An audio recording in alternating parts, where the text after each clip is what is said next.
Good morning, folks. How are you? Hope you're doing well. Micro E-mini Nasdaq. I was watching this run here, and I want to see if it can get down to this level, 24,485 half. That fair value gap again there, but there's minor sell side here. I watched these small little minor sell side liquidity pools, and this level here is consequent encouragement of a. So let's go through the whole bit of business of dollar index, euro dollar, pound dollar, gold, silver, crude oil, ES, and Dow, and then we'll look at a Nasdaq. I want to see it accelerate below here and take that sell side there. You guys are taking trades based on what I'm saying, and I asked you not to do that. When I do that stuff, you don't know if I'm setting you up. All right. And then we're going to go out to a daily chart. And this is going to look a little mucky when we get into the other time frames and other markets because my annotations were quick and dirty yesterday. I was literally trying to rush to get things done. And because I don't really care, because when I'm trading, I take most of that stuff off. I only highlight whatever it is I want you to see at the time when I'm doing the analysis, what PD array is important at that moment. That's what we're looking for. So the dollar index I gave you a couple weeks ago, told you that we would be moving higher. And then I told you this particular candlestick here, I like that. Now I got questions as to why did I pick that? Why this and not something like that high here, something to that effect? Well, if you look at all of this from high down to that, go to the left. What do you see? You see any inefficiencies here? Not on the daily chart. You don't see that. But what do you see? You see this really prominent discount wick. See that? Widen it out a little bit. You want to grade those. What would this act as?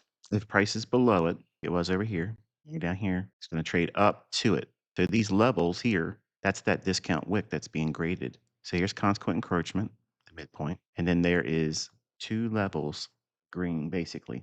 This candlestick's open. So look at this price up here, upper left-hand corner, 1,537. And then I'm going to take this little red line thing off here. So that blue line there comes in at 1,000.527. So it's very, very close to that opening price. So I teach you open, high, low, and close. That's predominantly all you need. You don't need anything. You don't need any other kind of gimmicks. You don't need that. So we chose that candlesticks open, and then we saw price go literally right to it, 100.54. So that's it. Then we had this little bit of consolidation. I personally don't think that we're done with the dollar index going up higher. I don't have a target, to be honest with you. I don't know where it's going to go because of all the wartime stuff. I'm just staying with the narrative that I think it's going to go firm to higher. And the only thing I would counsel you to do is have these levels on your chart to watch. So this short-term high here and its consequent encroachment. So midpoint of that high. Problem, this engagement here between this volume imbalance low, that candlestick's low there. You can see they already used that with this. So that it's pretty much what we're fighting against. This is that right there. And we'll just extend that over to the right. So once we get into this area here, it may get a little choppy, a little lethargic and trying to get above that. To just be mindful of that. So that's what I'm saying. I don't have a hard target except for every day I'm going to watch and see if it continuously goes higher. These environments that we're in right now, these are all learning experiences for me because they are fraught with a lot of curveballs, a lot of heavy manipulation, a lot of time distortion. There's a lot of things that are going on right now. And that's not them changing the algorithm. That's just simply them being in there with their own hand, tinkering with it, manipulating it. And I think when we get into the month of May, when Trump's hand-picked Fed chair gets in there, I think we're probably going to see some loosening up of the marketplace. It'll loosen up, I think, before it gets there. But I think once we get into May, you'll see a difference. Let's put it that way. You can definitely see a difference in what the market's doing because they got their good old boy in there. And I'll just say it like that. And then we had this volume imbalance in here. We traded down into that. I talked about this as an immediate rebalance that day. And then we went right up there, hit our target, and then we pulled back and consolidated. So when we traded down here like this, by it getting very close to this volume imbalance but not getting into it, I'm going to contribute that to or associate that to underlying strength. So unless we get down below this volume imbalance and go below and come back up, if it did that, then I would expect it to be inversion and then run for the liquidity here. But as long as we're above this volume imbalance, I'm expecting it to go higher or at least stay firm and consolidate without going lower. Gun to my head, I'm explaining to you that I am not bearish on dollar index. So that means I'm expecting lower prices on euro, lower prices on pound dollar. That should be enough discussion for dollar index, you Forex freaks. So let's go over to euro. All right, so here's the euro dollar. Don't worry, I'm going to tell you what that consequent encroachment level is on Q. You left and never told us what that level was. So there's a sell side liquidity pool there that's yet to be traded to. I told you about this one first, and then if it gets below that and gets animated, we would look for that one. We had this fair value gap here. I mentioned the last time we talked about it, and then we traded up into it. Notice the bodies. See that? Let me build this up a little bit so you can see it. I wish there was an easier way to do what I'm doing here. I like to be able to zoom in a little bit better. All right, so we have the low of this candlestick to that candlestick's high. Now, if you look at this candlestick right here, look at its close. It's 1.9. So this open is the same price on this candlestick here. So close of this candlestick and open, so there is no volume imbalance. So that's why we're using that wick high, that wick low. Now I'm measuring this. Here comes your chance to see the fibs. There's your settings.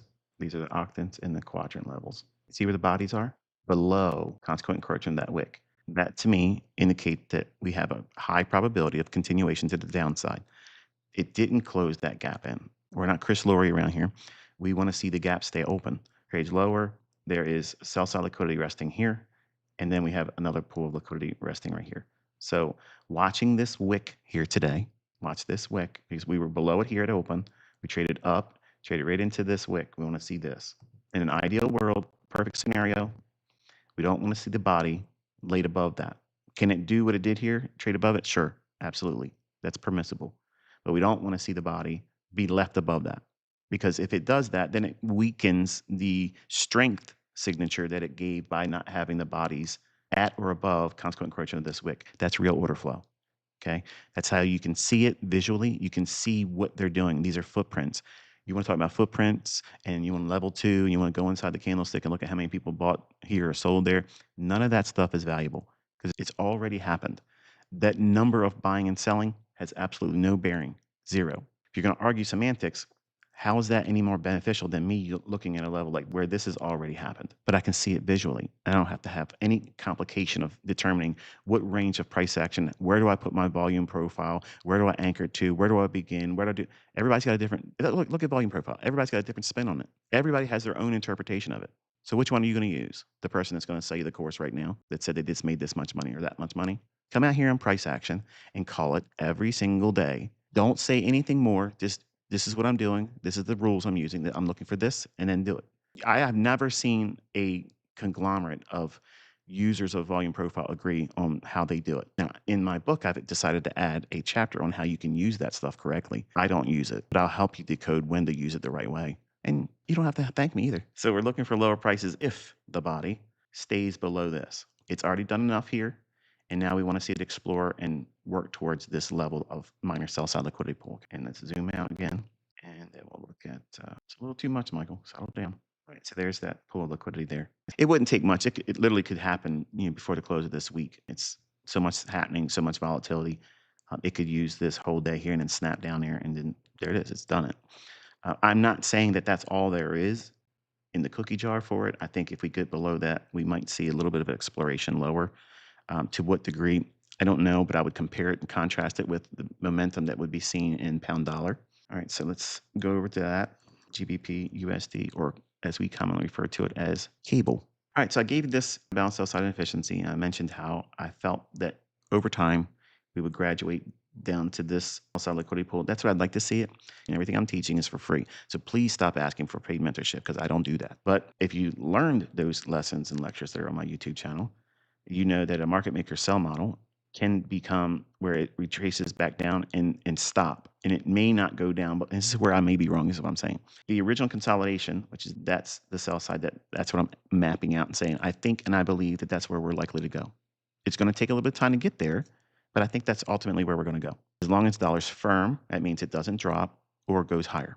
Now, the dollar index can consolidate, and this can still drop to trade down there. That's why I said earlier when we were talking about dollar index, that I believe that it's going to stay firm to higher. And that's what I meant by firm. Firm means it's just going to stave off or refuse to drop with any measure of significance. That frees up the foreign currencies to extrapolate to the downside against that firm or consolidated dollar. So that liquidity is here. But let's say I'm wrong. It could stop right in here. And cable could say, I'm not going to go any lower. And that's why I have this level here. Because if it can't get below this and then treat this as inversion fair value gap, while I'm still expecting it to go lower personally, but that's my commentary. That's not a trade advice. It's the suggestion for you to get short pound dollar. It's just me giving you my interpretation of this particular currency pair. I believe it's likely to go lower. So therefore, what am I going to use to frame that? Well, it's got to get below this balance sell sign efficiency. If it's bearish and it's going to draw to this level as my opinion, then it would be ideal for it to get below it, trade below it. And I don't have a freehand drawing thing. So we'll just do it crudely. Let's say it does something like this. It goes down and then we would want to see something like this.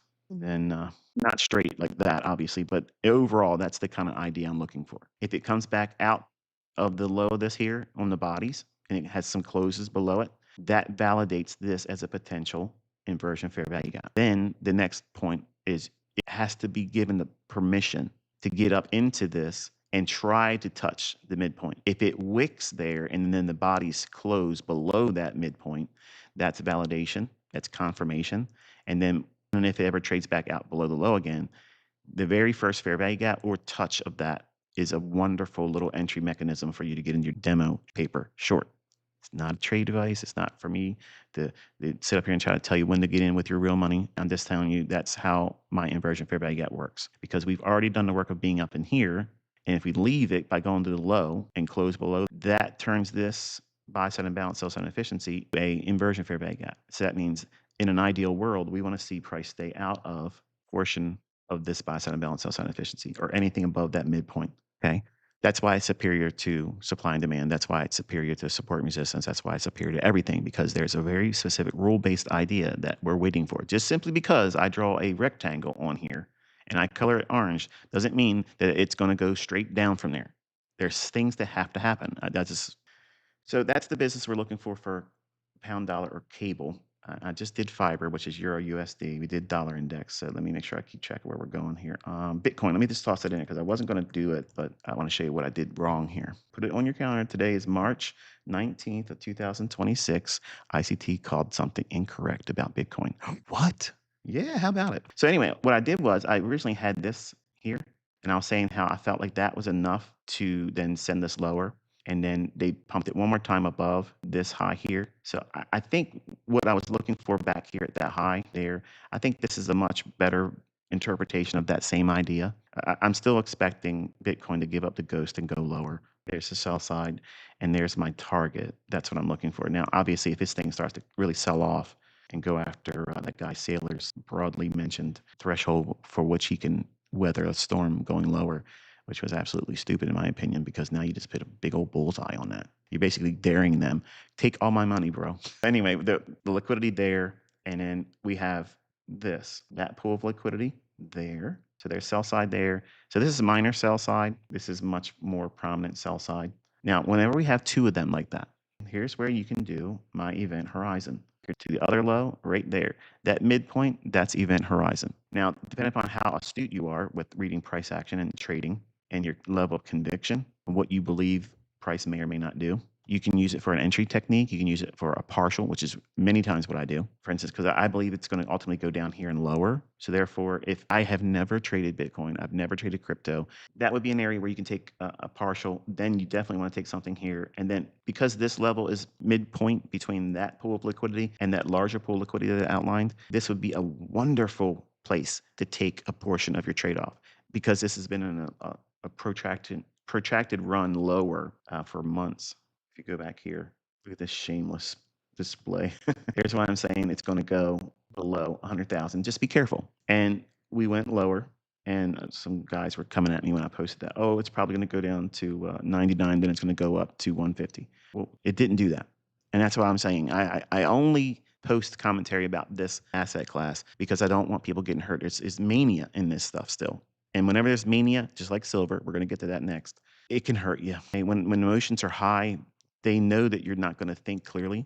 They know that you're going to over leverage. They know you're going to overtrade. They know if you get burned on a small little losing trade, you're going to try to get it back. And that's how they'll get you. Well, here, we've been moving significantly lower for months since last fall. And this is where we're at now. And yes, we're at the low portion of that range from here. We're long in the tooth, if you will.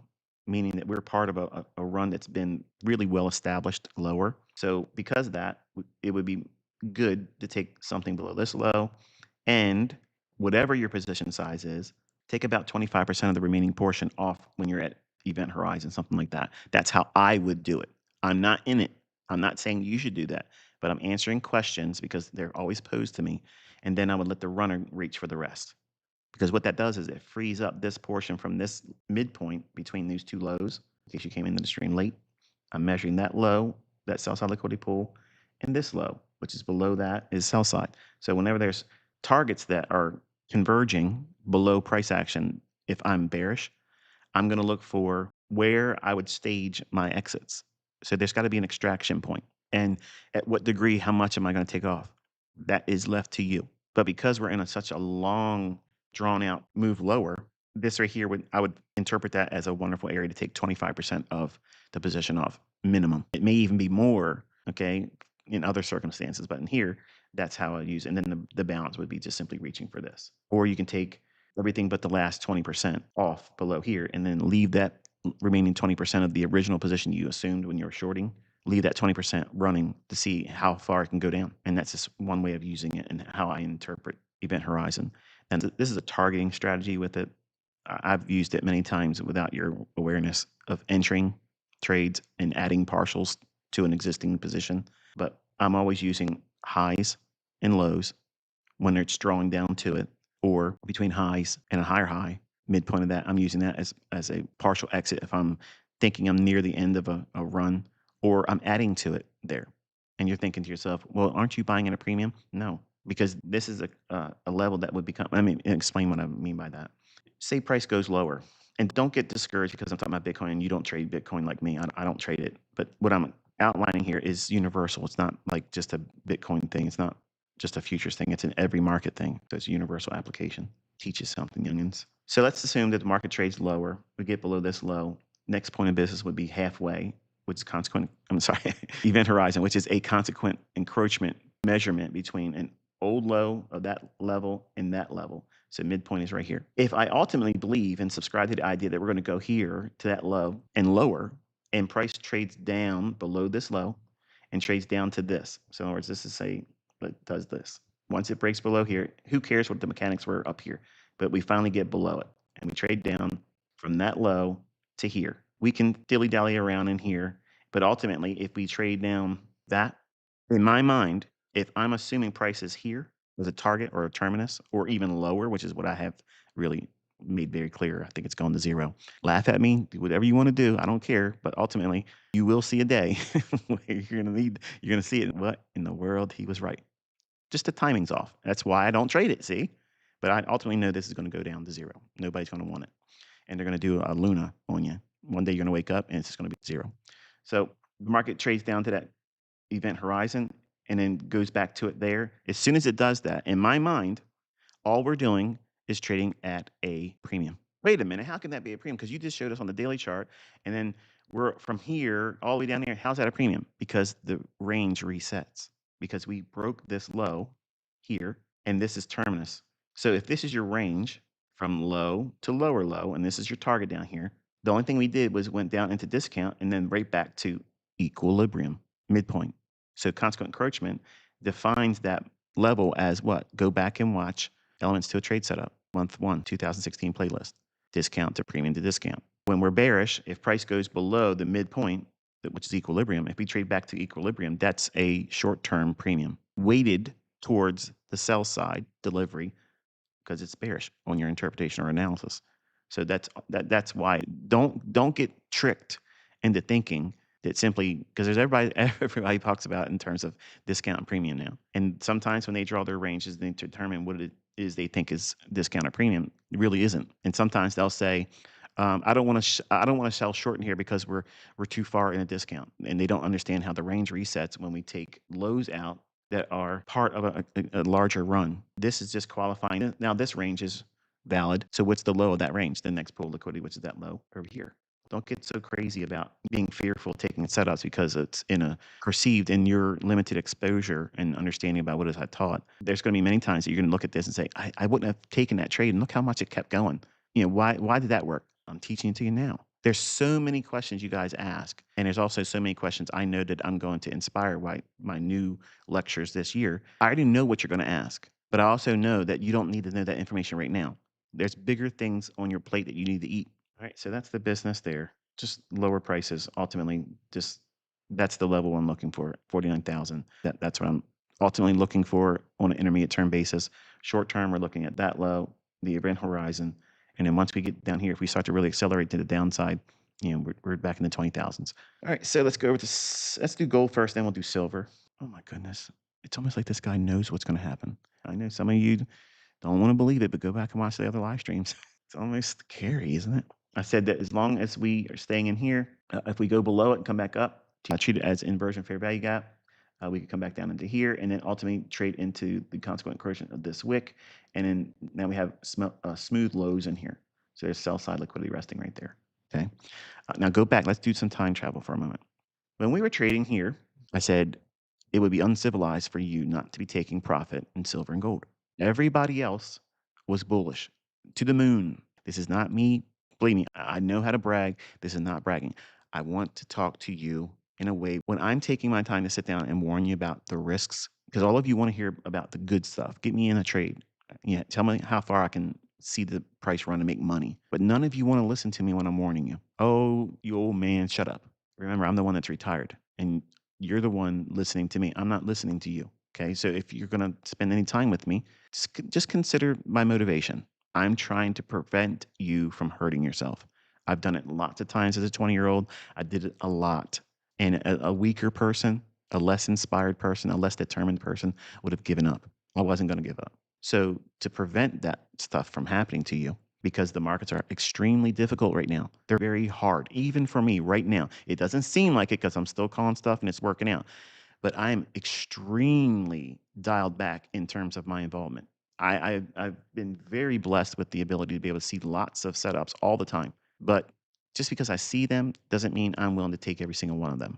So I'm being but much more selective, and I'm counseling all of you to do the same thing. That's good advice. That's maturity. That's worth more than the weight and price of gold. It's wisdom. And I, unfortunately, probably wouldn't have recognized it either if I had just started back then either, because I was looking for the guys that were going to teach me how to get into something that's going to move real big. When Larry Williams was teaching, mega trades. Think about the name of that, mega trades. Oh shit, that's the one I want to be in. That's exactly what I want to trade. Everybody wants to be in those Bitcoin runs, those big Cocoa 2025 runs, and silver, which we called gold, which we called. I warned everybody, just loosen up your hold on it. There's always ways to get back in, but if it's not going to go any higher, it's going to have a deep retracement. And when we get into silver, I'll explain what we're seeing here. The center my chart here is a little annoying to me. So here we have the market open at the low of this imbalance. It opens, trades up to consequent encouragement, and then gives up the ghost and goes lower. Sells off aggressively. Why? Because it has a little bit of time of what? March settlement for silver. This is being led by silver. All of this right here is a smart money exodus, leaving the metals, because the tomfoolery that I told you that silver was under 1980, look up the Hunt brothers. They're doing the same type of stuff, just a different flavor, just a little bit differently, but there's not enough silver for delivery. That's what it is. Now, in normal supply and demand factors, you would think, well, if there isn't any silver, that would mean that it's going to go up a lot, because if people want to buy it and there ain't enough of it, then we can't take delivery of it. It's going to make it go higher. In a normal market, yeah, but we're not in normal markets right now. We're in level of deception that's unprecedented, highly corrupt. Everything is a lie right now. I don't believe anything. And we're seeing that here. And I told you that this consequent encouragement. Don't take my word for this one, because if you guys don't watch the videos and put annotations down and record the timestamps where I said it, so that way you can go back and revisit those ideas. Or if you see someone say that he didn't say that, he never said that, you'll have the ammunition to you need to go out and defend me. It's for you to have peace of mind knowing that I told you these things so that way you wouldn't be afraid. I told you these things so that you wouldn't hurt yourself. I told you these things so that way you wouldn't be caught blindsided when everybody else was up here expecting the moon. All by myself, I'm standing out here. I'm telling all of you, you're all wrong. And instead of arguing and arm wrestling me to try to get some clout, Just listen to the old man. I promise you, I won't steer you wrong. I'm trying to guide you and protect you from hurting yourself. That's the first lesson you have to learn. You have to be able to be in it long enough to learn how to do things correctly. If you blow out right from Jump Street, what are you really learning? Nothing. That you didn't follow the rules, you weren't teachable. And that's why there's a lot of people on the internet that have lots of things to say about me. And the only thing they're communicating is they're fucking stupid. They're impatient and they wanted it to be easy for them. And they don't have the time and effort or consideration in themselves to invest in it. So you're lazy, you're unprofitable, and you're a piece of shit. Now, in a perfect world, we want to see it close on the body below this level. If it does that, then that means we open the floodgates for this smooth area down here with our sell side. If it gets below that, it could accelerate. To what degree? I don't know. It's just keeping in concert with what I already said about this market and silver. It doesn't. I wouldn't want to be long in this, and that's why I said earlier. When we were back here, I said we're near it. You need to be taking some profits. Be in the profit margin and column, saying I booked some gains in gold and silver. And now, if you've done that, look where we're at today. Maybe you were thinking, oh, ICT's got it wrong. I should have bought more. And if you didn't and you took profits, look where you're at right here. Doesn't that bode confidence that, hey, look, listening to managing risk, not seeking profit, that's the worst. Everybody has a way to do that. May or may not be the best thing, but everybody has a way of doing that. But so little is said about managing risk and interpreting when prices are near intermediate term or potentially long-term highs or lows. So you have to weigh all these things out. In the beginning, you're inundated with so many complex theories and struggles to determine what it is that you want to become as a trader and what you're going to focus on. It's put on the back burner. I'll worry about risk when I get to it. No, you want to learn it in the beginning because that's your shield. That's the thing that's going to keep you in this battle for continuous long-term success. Without a shield, you're going to die. You're gonna be cannon fodder. You're going to be blown to bits, dismembered. Your head's going to come off your shoulders, and you're going to do it to yourself. You don't feel like it's being done by your own hands, but that's exactly what you're doing because of ignorance. All right, so that's the business there for gold. We're looking for lower prices. And then now let's go over to silver. If you like what you're seeing today, if you're, oh, look at that. Silver, I told you the same thing. We had a volume imbalance in here. If we trade outside of it, which we did here, it would trade lower and we have this wick. And we're just about there. So we got real close to it. So that low, and we're looking up here in the upper left-hand corner, 7.225, and that consequent encroachment level is 6.7. So we got real close to it. In and of itself, by itself, that's enough. That right there, if I would have been warned by a guy that doesn't ask for any kind of money, you don't even have to thank me. Just listen. If I would have got that from somebody, I would be greatly appreciative that it would have saved me a lot of loss, a lot of heartache. And let me put it in perspective for you. From 80 down to 78 for one contract, that's $10,000 lost if you're long for every one contract you're holding. Let that sink in, folks. There is no silver to take delivery of. So the people that were holding it to take delivery, what's their incentive to hold a contract? None. They turn the supply and demand factor that usually would cause a short supply, high price. We're seeing the inversion of that. And there you go. There's your there it is. You watched it live streamed right here. Last time we talked about silver, up here, and now we're down here. I told you it would probably see a quick acceleration to try to get down there and get closer to 50 because there is no silver for the majority of the contracts that are being purchased that they want delivery of. They don't have enough of it to give to you. But that's why you're seeing this liquidation. So we had that target met. So the next thing would be is we want to see it close below that. And then we would look for it to work towards these smooth lows here.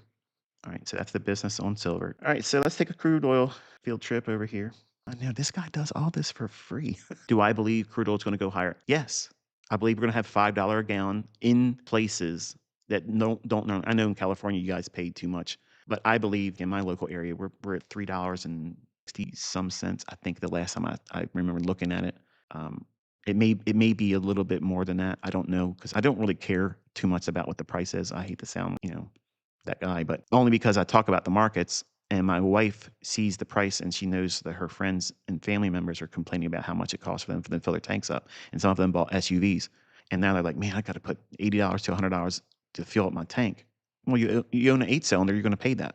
But I don't think that the average person is ready for that shell shock because what's going on over the Middle East is not winding down. It's going to get worse. And as soon as you see confirmation that there has been tactical nukes being used, and that I told you all in 2020, that's what was coming. And they're all talking about using them now, all sides. What do you think that's going to do? That's going to send shockwaves through these markets that you don't fully understand. That's the new boogeyman. COVID, nobody cares about that now. Everybody knows that everything's expensive, the inflation stuff, that's all, we're in it. And it's not going to go lower. It's going to keep going higher. Everything's going to get more expensive. So it pains me to have to keep repeating these types of things. If you can't afford to trade, why are you worrying about it? If you're worried about the markets being taken away from you, say they stop trading. There's lots of things I could list out as to how they could do that. And I know a lot of old timers, even trading longer than I have, think that what I'm saying is nonsensical. Okay, that's your opinion. I'm batting 1,000, and there's no conspiracy left anymore. I'm telling you, you will see mushroom clouds inside these lower U.S. states, below Canada and above Mexico. You're going to see it, and you're going to see it in Israel, and you're going to see it in Iran. You're going to see it. When that stuff happens, nobody knows what the markets are going to do. I have no opinion. I'm out. Night trading. But until that happens, I'm going to be looking for opportunities in markets that doesn't make sense. There's so much volatility now. Options are overvalued. And because of the volatility level being what it is, I wouldn't consider doing anything with it. Nothing.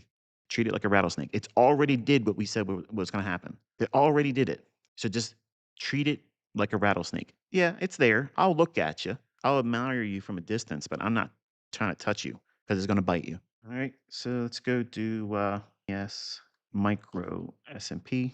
Oh, look at that. All right. So we talked about this gap, including this volume imbalance.